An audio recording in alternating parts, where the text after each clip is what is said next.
Where do I think it comes from? Like it's made? I don't know, the government? Money comes from paper. I believe it comes from trees. In the long run, I think it comes from trees. No, I believe money. I'm not 100% sure. I'm not certain. That's a trick question. Why? Well, that's actually an interesting question. First of all, money is prior to money. This is going to sound like a long answer, but I'm not quite sure I know the nature of your question. But let me see how I can handle it. Thank you. Prior to money, essentially trade. It's actually simple. Over 95% of our money is created by private banks. That means there's less than 5% of government-created money. Let's look at the differences between creating the money ourselves and borrowing it from private banks. Creating the money ourselves pretty much just costs the labor to print it and the hard work to back it up. While borrowing money from private banks can cost up to 10 times or more than the principal before it's paid.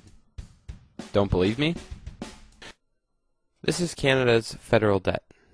From 1867 to 1992, we owed $423 billion. However, 91% of this debt is the result of interest on interest. And only 8% of the money was actually used on real things, like goods and services. But now we have to pay back over 10 times what we needed, simply because we borrowed from private banks instead of ourselves. So where do these private banks get their billions of dollars from that they lend out? Nowhere! They just write down a number on a piece of paper and lend it out as if it was money to families trying to put a roof over their heads, students trying to get an education, or governments looking to improve the country. Banks then get paid multiple times back with your hard work. Every time they issue a loan, they are creating brand new money. It never existed before you walked into the bank. So pretty much like you say, I go into a bank, I say, well, can I have like $10,000 to pay for my college? They say, sure, here, let me just go run this off the machine, and then you can pay us back with your hard-earned money. Right. That's exactly it. That's pretty crazy. They just get you to believe that they're lending you what's inside their vaults. But it couldn't be further from the truth. For instance, banks. Yeah, your banks have the amount of money that they have in reserve. The answer is no. There's about $50 billion of real cash in Canada. All the private banks combined only have $4 billion in their vaults, or what they call reserves. And yet they've lent out $1.5 trillion, which they then charge interest on. I think that the amount of money that's held in reserve in Canada, you're right, is pretty low. One of the reasons it's so low is because our banking system is as stable as it is. Okay. So what would happen if we simply wanted our money back?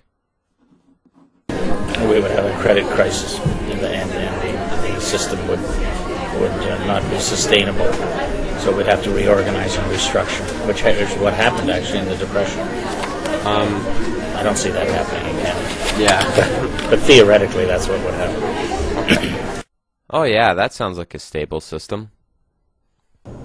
So isn't it a little bit fraudulent though if I were to walk into a bank and they give me a receipt I can redeem at any time, but it's only noticed that it would be called fraud if everyone came to the bank and requested their money? Oh, I'm going to answer your question, but then I want to go back to mine. Okay. Because it really is. This is the huge change of the last 5 years. It's not fraudulent. It's not fraudulent. Because everybody understands it, but it is. No one really understands it. Well, okay. I mean, those who know about it, knew about it, so it was not fraudulent. I've talked to the teachers and MPs, even MPPs, and they had no idea that there was only $4 billion in the vaults, but over $1 trillion was lent out. No, let me go back.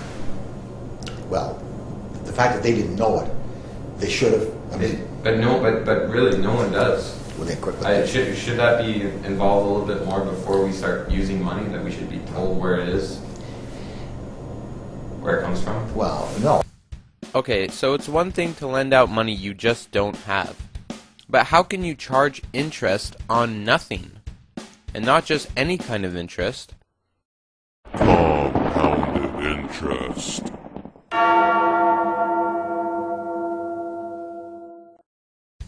Here's a fun way to explain the difference between regular interest and compounded interest.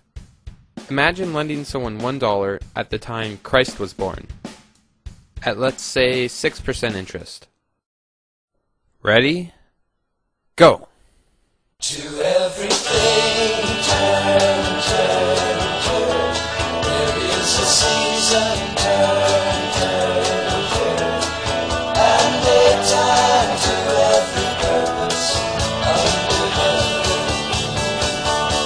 A time to build up, a time to break down, a time to dance, a time to mourn, a time to cast. Jesus Christ is right. This is especially scary when you consider that all credit cards, loans, and mortgages are all to be paid back with compounded interest. By the way, if you translate the word mortgage to its original language, French, it literally means death pledge, because people will often work their whole lives to pay off their home by the time the banks have made all their money. Interestingly enough, the French Canadians use a different word for mortgage called hypothèque. Probably because no one in their right mind would sign up for something called a death pledge. Could you imagine?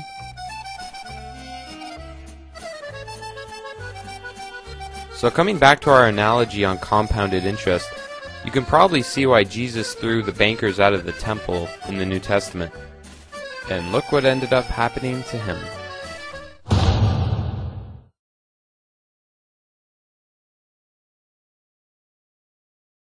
It's interesting how the operation of banks in Canada are all textbook examples of fraud, counterfeit, and theft. There was no fraud.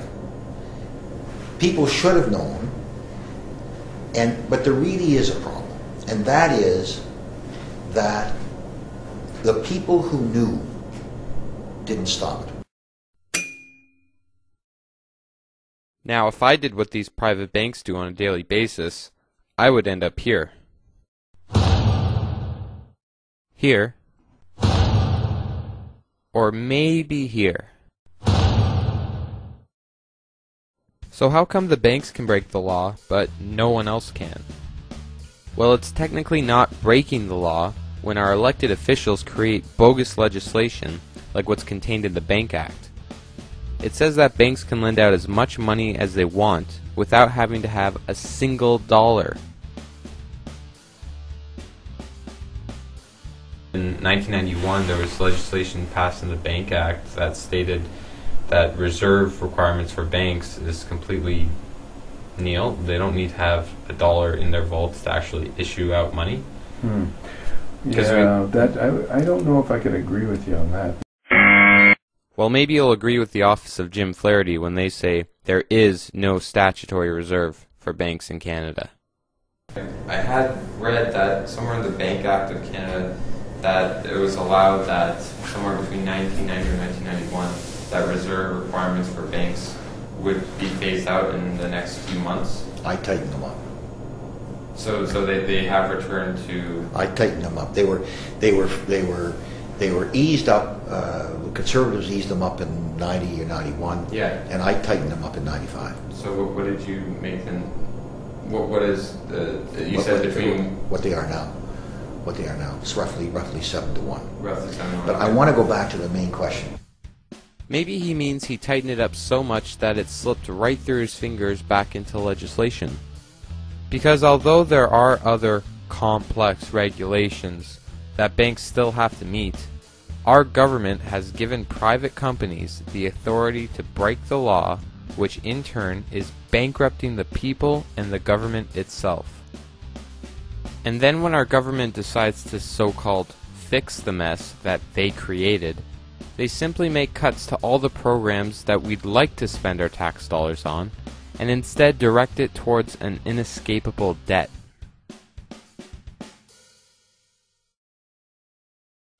Anyway, I decided I'm going to get my $5. So I got to go in the bank, right? Which is, it's hard because they're open for like 10 seconds. They're like, ah, then they close. They're never open. But I go in. I get to a teller and I say, I want my $5. So she looks me up and she says, you don't have $5. And what happens? She says, we charge you another $15 for only having 5. So now, you know how much I have? I have -10. -10. That means I don't even have no money. I wish I had nothing, but I don't not have any money. I don't have it. I can't afford something that doesn't cost anything. I can't afford it. If somebody goes, hey, it's free, take it. I can't afford that. That costs nothing. That's more than I need $10 to be broke.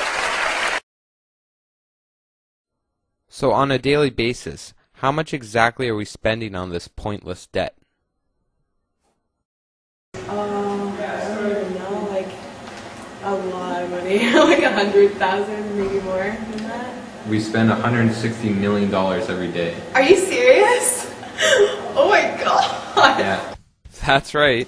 According to Statistics Canada, both federal and provincial debt combined, we're paying $160 million each and every day, or $60 billion every year. But let's not get over our heads. First things first, we have to change this picture. Because federal and provincial debt combined, we still owe about $800 billion. Plus, every time we make those $60 billion payments, a good chunk of that goes to compounded interest alone. In other words, when we make these $60 billion payments, we may only see about $50 billion taken off. And when you think about how we've already spent about $1.5 trillion over the years on a debt that we still have, any new debt our government gets us into turns into that number times much more. I know some of you may be asking, why on earth would the government keep digging themselves a hole of debt to get out of debt? Well, obviously you don't come from Canada. Is there, would you say, a fundamental problem? Is there an underlying problem in the monetary system, or is this the way it should be? No, I don't think there's an underlying problem in the monetary system. The credit is a good thing. Okay, well how's the rest of the world doing then?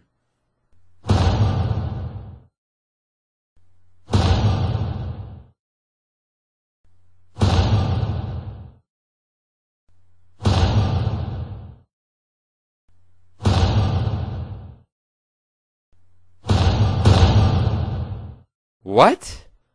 The Earth is $52 trillion in debt? To who? Pluto? Guess again.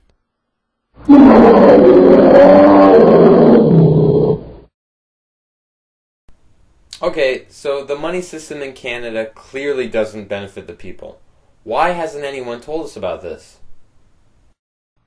Once a nation parts with the control of its currency and credit, it matters not who makes that nation's laws.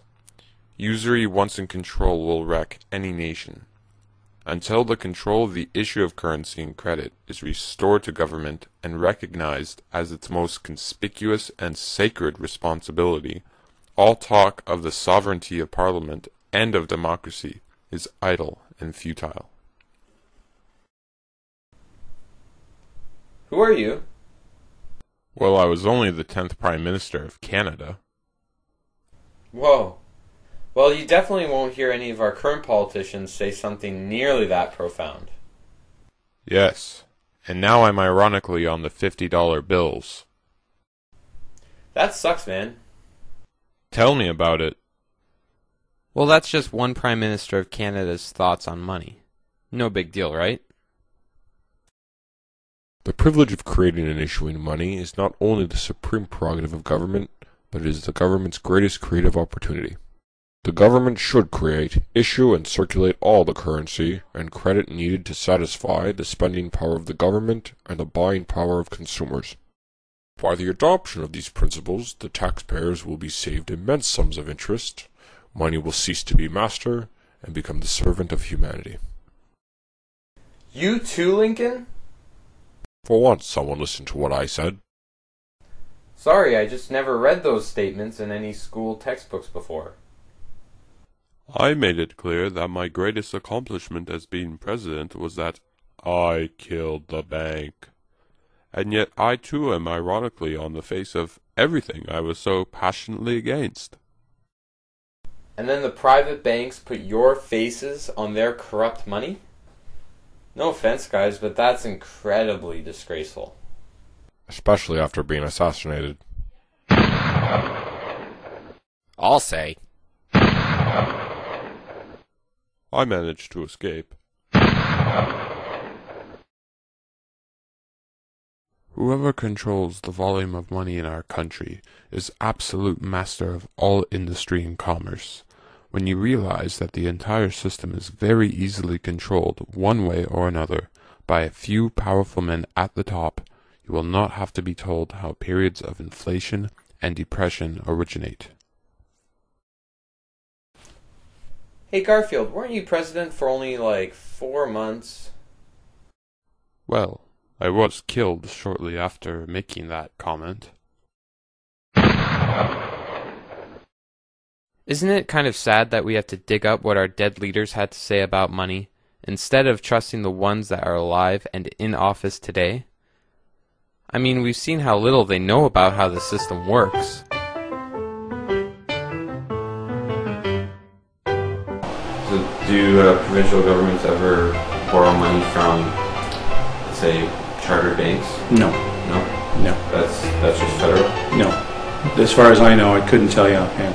And it's just, I just don't know why the government doesn't just borrow money from the Bank of Canada, as it states like in the Constitution and in the Bank of Canada Act, that the government has the right to do such things to prevent things like debt from happening. Well, it's you may know more about it. Obviously, you've researched a little bit more than I have. Let's be clear about what the situation is. We have not been following the same policies as the United States. The economic and financial mess in the United States is disastrous. The policies have been irresponsible. We've made very different choices in Canada. We have a budget that's in surplus, not a budget that's in deficit. We're paying off debt in Canada, not adding to our debt. Are your policies working? Look, I would say that overall we're being successful. We're keeping the economy on course. We're not going into a recession. We have a slowdown. But we are not in the kind of economic crisis we have in the U.S.